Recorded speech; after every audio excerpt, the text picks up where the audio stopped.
Amén, amén. Bueno, vamos a leer entonces el pasaje. Es Marcos, capítulo 12, versículo 13, y el pasaje se titula La cuestión del tributo. Vamos a leer entonces. Dice su palabra: y le enviaron algunos de los fariseos y de los herodianos para que le sorprendiesen en alguna palabra.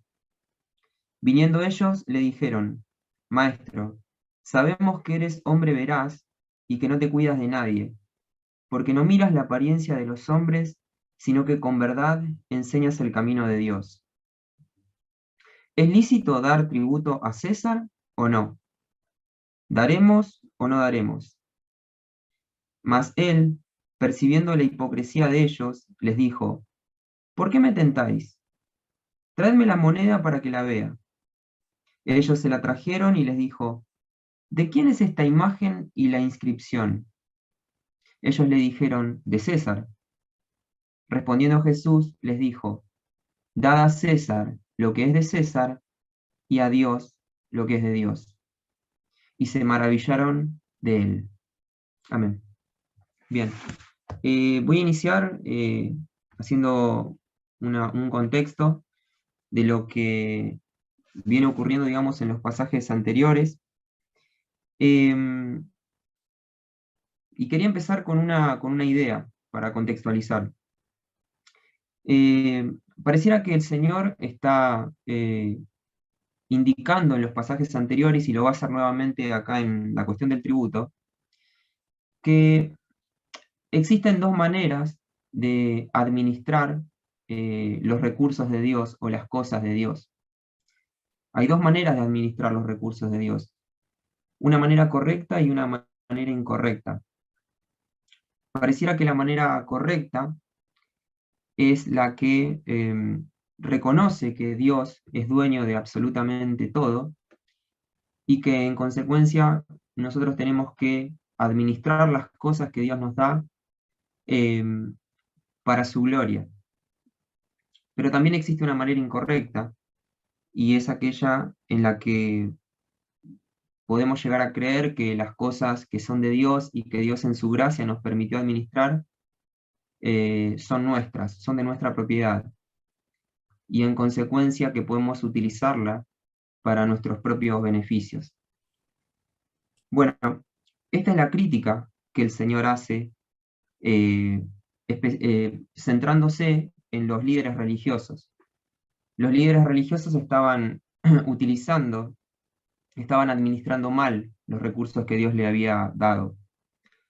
Y lo vemos, por ejemplo, en el pasaje, ¿no?, donde el Señor realiza la purificación del templo.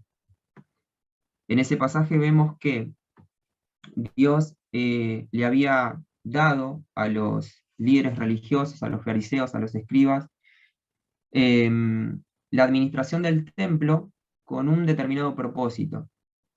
El propósito era hacer de la casa de Dios, hacer del templo una casa de oración para todas las naciones. Esto lo vemos en Marcos 12, 17, ¿sí? Pero, ¿qué habían hecho los líderes? Habían hecho del templo una cueva de ladrones, dice el Señor, porque lo habían utilizado para sus propios negocios, para el lucro personal, para hacer negocios económicos. Bueno, el Señor tiene una visión crítica de esta manera de administrar las cosas del Señor, y justamente, ¿no?, los llama ladrones, y al mismo tiempo el Señor ejecuta un juicio perdón, una condena sobre esto, expulsándolos del templo. Esta situación se va a repetir después a través de una parábola, que es la parábola de los labradores malvados, donde otra vez el Señor vuelve a señalar esta mala administración de las cosas de Dios en los labradores, ¿no? Que en lugar de administrar la viña para darle fruto a Dios, al dueño de la viña, ¿no?, que es Dios, habían caído en el error de pensar que la viña les pertenecía y se negaban a darle los frutos a Dios. Y otra vez el Señor no, nuevamente critica a través de esta parábola la actitud de los líderes religiosos y también vuelve a emitir un juicio, ¿sí? Diciendo que cuando regresara el dueño de la viña iba a destruir a estos labradores. Entonces vemos acá, ¿no?, cómo el Señor está criticando a los líderes religiosos por esta mala administración de las cosas de Dios, y lo hace, el Señor emite este juicio y esta condena de manera pública, ¿sí? Porque toda esta situación va a ocurrir dentro del templo, y públicamente lo decimos porque estaban, digamos, las multitudes presenciando estas declaraciones que hacía el Señor. Ok, entonces, como la declaración o la condenación de Dios, del Señor Jesús hacia su desempeño, había sido pública, entonces ellos también buscaban públicamente desprestigiar al Señor. Y lo iban a hacer con una serie de preguntas malintencionadas. De hecho, la pregunta del tributo es la primera de las 3 preguntas malintencionadas que los líderes religiosos le van a hacer al Señor. Hay una diferencia, ¿no?, entre la exposición pública que el Señor hace de su pecado y este desprestigio que quieren generar los líderes, ¿no? Mientras el Señor lo hace por el celo que tenía el Señor por la verdad de Dios, los líderes religiosos lo hacen para justamente, ¿no?, para desprestigiarlo al Señor de manera tramposa eh, y sin argumentos, ¿no? No podían argumentar nada en contra del Señor Jesucristo, pues el Señor Jesucristo era perfecto y sin pecado. Así que bueno, ese es el contexto que nos permite a nosotros entender lo que va a ocurrir ahora, ¿no?, con la pregunta sobre la cuestión del tributo. Para entender también la pregunta y la trampa, ¿no?, que el Señor, en la que quieren hacer caer al Señor, antes también tenemos que entender algunas cosas. Como dijimos, ¿no?, el interrogatorio se hace dentro del templo, con las multitudes presentes. Allí vemos a 3 grupos: los fariseos, por un lado, los herodianos y las multitudes. Y el tema de conversación era el impuesto al César. Si era lícito, si estaba bien delante de los ojos de Dios, dar ese tributo o no. Y acá tenemos, había distintas posturas respecto de esto. El tema del impuesto en realidad no era un problema tanto por el valor económico del impuesto, ¿no?, que era una moneda, que era un denario, porque en definitiva el denario era el valor de una jornada de trabajo, y era un impuesto, según los comentaristas, ¿no?, que se pagaba una vez por año. Entonces, la cuestión del tributo era una cuestión difícil de tratar, no tanto por la cuestión económica, sino más que nada por una cuestión de conciencia. Porque aceptar pagar el tributo, era una manera de reconocer la soberanía del César sobre Israel. Y digo que es una cuestión de conciencia porque si ellos reconocían la soberanía del César, de manera indirecta estaban reconociendo que la soberanía o que su rey no era Jehová. Entonces, esa era la cuestión, digamos, difícil de responder, digamos, ¿no? Los que creían, los que tenían esta postura, digamos, en contra del impuesto y en contra de Roma, por un supuesto celo al Señor, eran, por ejemplo, los fariseos. Los fariseos odiaban el impuesto, y lo vemos porque ellos odiaban a los recaudadores de este impuesto. Eh, Vamos a ver algunos pasajes, ¿no?, donde podemos ver a los fariseos, podemos ver este odio y este rechazo que tenían los fariseos hacia los recaudadores de impuestos, que eran los publicanos. Estos publicanos, recaudadores de impuestos, en algunos casos inclusive eran judíos, que recaudaban impuestos de su propio pueblo. ¿No? Dicen algunos comentaristas que estos judíos inclusive eran vistos por el pueblo como traidores, ¿no? ¿Cómo puede ser que ellos le quitaran o recaudaran dinero de sus propios hermanos para darle a una nación extranjera y pagana?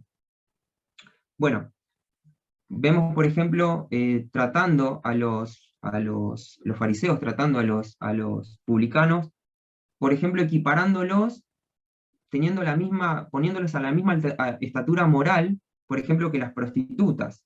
En Mateo 21:31, los vemos también considerando a los publicanos como si fueran extranjeros, como si no fueran parte del pueblo de Dios, en Mateo 18:17. Lo vemos también considerándolos como ladrones, injustos e inclusive como adúlteros. Los consideraban como adúlteros a los publicanos. Lo vemos en Lucas 18:11. Y también en algunos casos se utilizaba la palabra publicano como sinónimo de pecador, en Mateo 9:11. ¿Sí? Entonces esta era la postura que tenían los fariseos. Dicen los comentaristas también que la mayoría de las multitudes tenían esta misma idea que tenían los fariseos también. ¿Sí? Y por otra parte estaban los herodianos, que estaban a favor de la intervención de Roma y por lo tanto estaban a favor del impuesto. Entonces, acá, bueno, a pesar de tener tres grupos, podríamos simplificar la cuestión en dos grupos, ¿no? Por un lado, los que estaban a favor del tributo y a favor entonces de Roma, como los herodianos, y aquellos que estaban en contra del tributo y en consecuencia en contra de Roma, como los fariseos y las multitudes, generalmente. Entonces, aclarado este contexto, tenemos que entender por qué la pregunta encerraba una trampa. Bueno, la pregunta era si era lícito o no darle tributo al César. ¿Qué pasaba si el Señor Jesucristo respondía que sí era lícito? Bueno, lo que iba a ocurrir es que iba a ganarse el descontento de esas multitudes que odiaban a Roma. Iba a ganarse el desprestigio de estas multitudes. Recordemos que muchas veces las expectativas mesiánicas que tenían la mayoría o gran parte de los judíos era que el Mesías iba a venir a liberarlos políticamente, que el Mesías vendría y los liberaría de la opresión de Roma. De manera que era ilógico que un Mesías fuera a estar a favor del impuesto y entonces a favor de Roma, era ilógico. Por otra parte, si el Señor respondía que no era lícito, el Señor podía ser declarado como rebelde, y entonces ya el problema no sería con las multitudes, sino el problema sería con el gobierno. El Señor podría, en este caso, si dijera que está mal darle el impuesto al César, podría ser encarcelado e inclusive podría recibir la pena de muerte. Y de hecho, esta era la expectativa que tenían cuando fueron a hacerle la pregunta. Lo vemos en Marcos 11:18, dice, y lo oyeron los escribas y los principales sacerdotes y buscaban cómo matarle al Señor. En Lucas 20:20 también vemos un pasaje paralelo, dice, y acechándole enviaron espías que se simulasen justos a fin de sorprenderle en alguna palabra. ¿Para qué? Para entregarle al poder y autoridad del gobernador. Lucas es el que nos deja claro, digamos, cuál era el propósito de la pregunta. Evidentemente, los fariseos tenían la idea o la expectativa de que Jesús iba a responder que no era lícito, porque solamente una declaración de este tipo podía llevarlo ante el poder del gobernador. Así que esa es la trampa, ¿no? En eso consiste la trampa de la que pareciera que el Señor se encuentra en este momento, se encuentra entre la espada y la pared. Cualquier respuesta que diera acarrearía un problema para el Señor. Bien, entonces, ese es un punto importante, y otro punto importante es saber que fariseos, ¿sí? Y herodianos, estos dos grupos que se habían aliado para hacerle esta pregunta al Señor, eran en realidad enemigos irreconciliables, ¿sí? Unos a favor de Roma y otros en contra de Roma. No había forma de que pudieran unirse. pero en este caso se unieron contra el Señor. Dice el versículo 13, y le enviaron algunos de los fariseos y de los herodianos para que les sorprendiesen en alguna palabra. Como dijimos anteriormente, ¿no? La palabra sorprendiesen significa tenderle una trampa al Señor. Ya hemos explicado cuál era la trampa que querían tenderle al Señor. El versículo 14 dice, viniendo ellos le dijeron, Maestro, sabemos que eres hombre veraz y que no te cuidas de nadie porque no miras la apariencia de los hombres, sino que con verdad enseñas el camino de Dios. Lo que ellos la idea que estaban transmitiendo era que el Señor no, cuando tenía que enseñar la verdad, no negociaba la verdad. Esto es que el Señor no iba adaptando el mensaje según las circunstancias o según el tipo de persona o la clase social de esa persona con la que se encontraba. Siempre el Señor exponía la verdad independientemente de las consecuencias que esto le podía llegar a traer, ¿no? Eso es un ejemplo para nosotros, de poder exponer la verdad sin importar las consecuencias que esto pueda acarrear sobre nuestras vidas. Obviamente que estas afirmaciones eran verdaderas porque representaban el carácter del Señor, pero las motivaciones eran falsas, ¿sí? Era simplemente una adulación para emboscar al Señor, para preparar la trampa al Señor. El versículo 14 sigue diciendo y nos conduce después a la pregunta. Dice, ¿es lícito dar tributo a César o no? ¿Daremos o no daremos? ¿Sí? Como dijimos anteriormente, es una pregunta que es un dilema, no admite términos medios. Acorralan al Señor para que Él responda sí o no. ¿Sí? Los términos de la pregunta pareciera que lo están planteando los herodianos y los fariseos, están queriendo acorralar al Señor. El versículo 15 dice, más Él, percibiendo la hipocresía de ellos, les dijo, ¿por qué me tentáis? ¿No? El Señor acá expone que la intención de la pregunta es perversa, ¿sí? Buscan entrampar, generar una trampa al Señor, y el Señor expone esta actitud. El versículo 15 dice, continúa el versículo 15 diciendo, traedme la moneda para que la vea. Ellos se la trajeron y les dijo, ¿de quién es esta imagen y la inscripción? ¿No? Y acá el Señor va a empezar a desarrollar una enseñanza, ¿no? Tenemos que aclarar primero, ¿no? Que la moneda con la que se pagaba ese impuesto, que era el denario, como las monedas en la actualidad, ¿no? En sus caras llevaba impreso el rostro de la máxima autoridad, el del emperador, ¿no? Que se le decía al César, llevaba el rostro de la máxima autoridad del Imperio Romano y un texto con su nombre, ¿sí? El Señor está acá enfatizando la imagen y la inscripción y la persona a la que esa imagen y esa inscripción pertenecen. Ellos responden, el verso 16 dice, continúa diciendo, ellos le dijeron de César, ¿sí? La imagen y la inscripción le pertenecen a el César. El verso 17 dice, respondiendo Jesús les dijo, y acá digamos empiezan las órdenes que da el Señor. Dice, respondiendo Jesús les dijo, dad a César lo que es de César, ¿no? Y acá el Señor, en la frase, ¿no? Dad al César lo que es del César, nos deja dos principios. El primero, ¿no? Lo que es de César. Evidentemente César es dueño de ciertas cosas, y en este caso el César es dueño del tributo.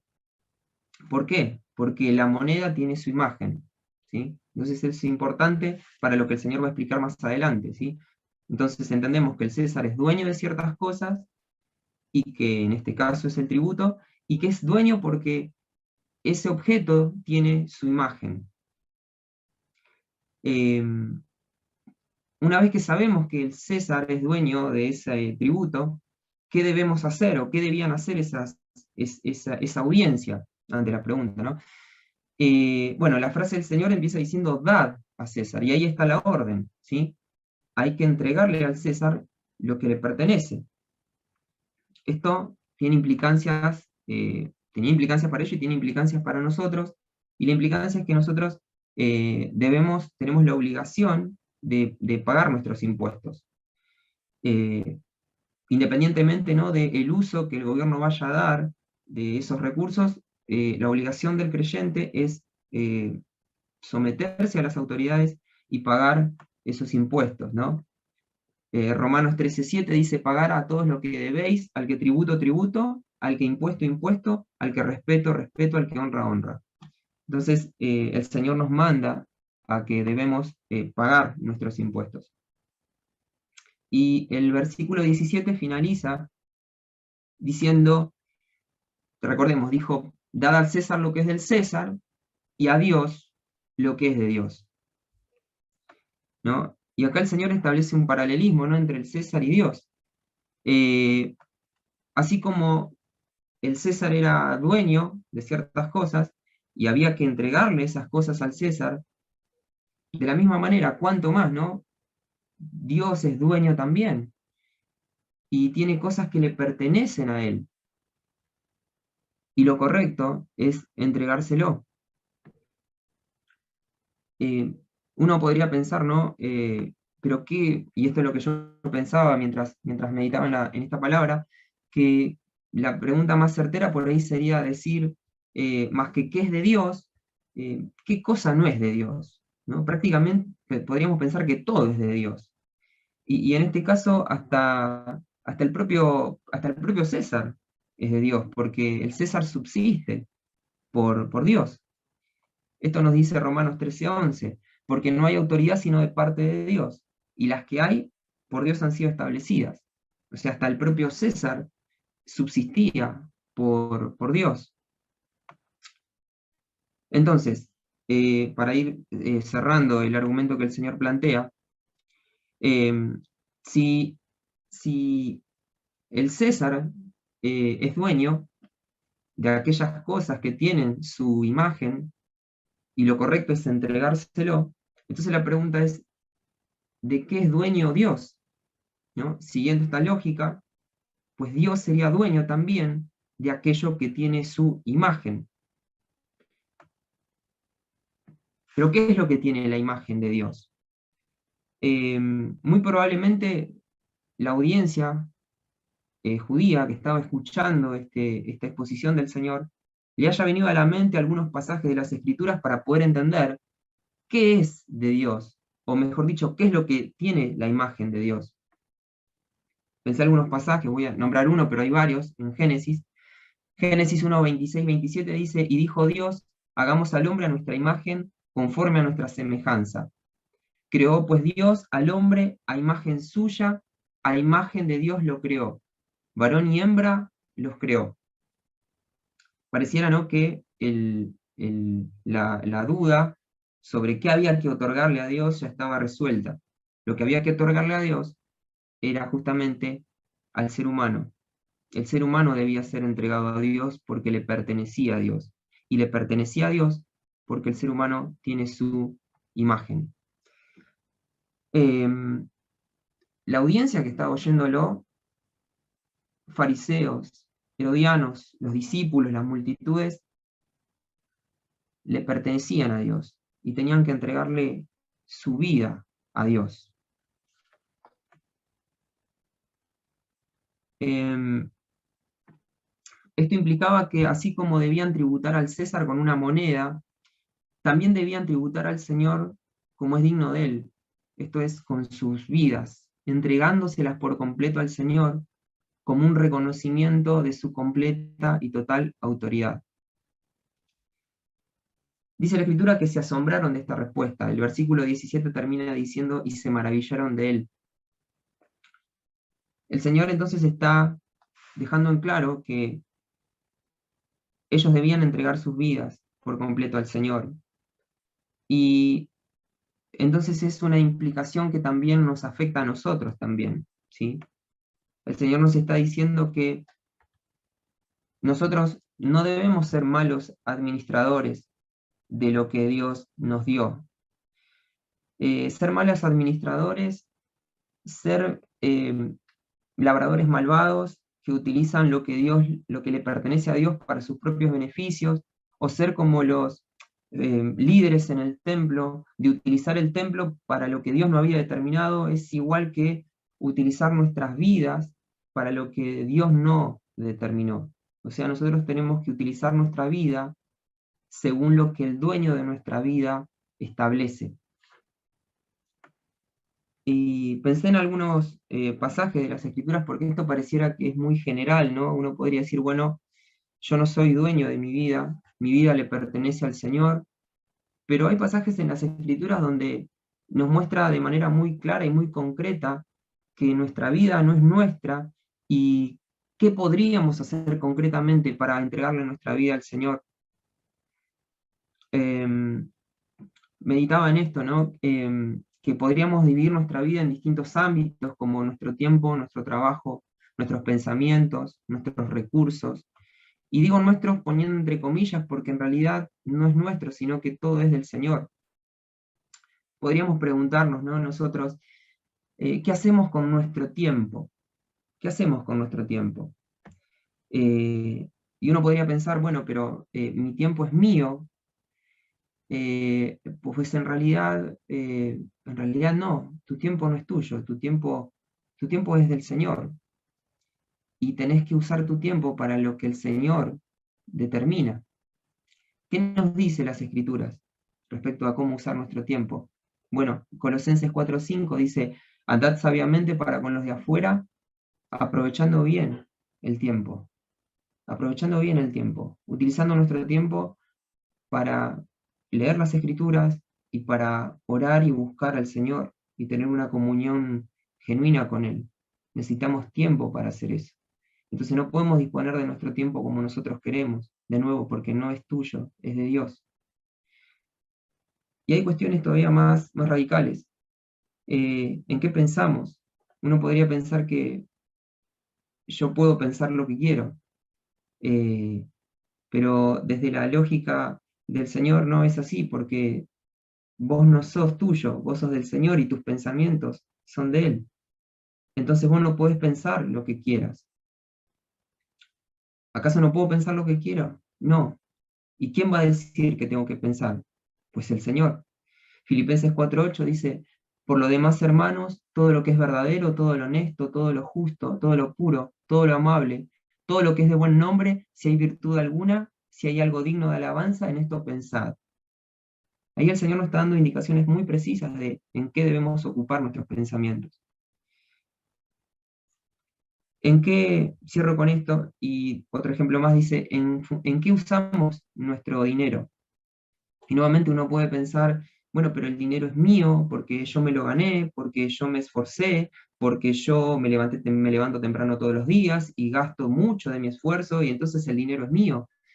Pues en realidad no, porque vos te levantás cada mañana porque Dios permite que te levantes y Dios te da las fuerzas que necesitas y Dios te da el trabajo que tenés, de manera que el dinero no es tuyo, es de Dios. Sos simplemente un administrador, como de tus pensamientos, como de tu tiempo, sos simplemente un administrador de lo ajeno. ¿En función de qué debemos emplear nuestros recursos? ¿Quién nos va a decir en qué emplear nuestros recursos? Bueno, la palabra nos va a decir. Efesios 4:28 dice, el que hurtaba no hurte más, sino trabaje, haciendo con sus manos lo que es bueno, para que tenga que compartir con los que padecen necesidad. Para eso deben ser nuestro dinero, para compartir con los que padecen necesidad. Y uno podría agregar especialmente con los que son hermanos en la fe, ¿verdad? Así que la palabra de una manera muy clara y muy concreta nos dice y nos da órdenes que nos permite a nosotros ver que nuestra vida no es nuestra y que las distintas áreas de nuestra vida no nos pertenecen, sino que le pertenece al Señor. De hecho, la palabra Señor la estamos utilizando repetidas veces, ¿no? Y la palabra Señor significa amo, y la palabra siervo significa esclavo. De manera que vos sos siervo, esclavo, y que Jesucristo es tu amo. Y el esclavo no decide qué hacer con su vida, el amo decide por él. De manera que el Señor Jesucristo tiene que decidir por vos sobre cada área de tu vida. Bueno, esa es la palabra, hermanos. Dios los bendiga.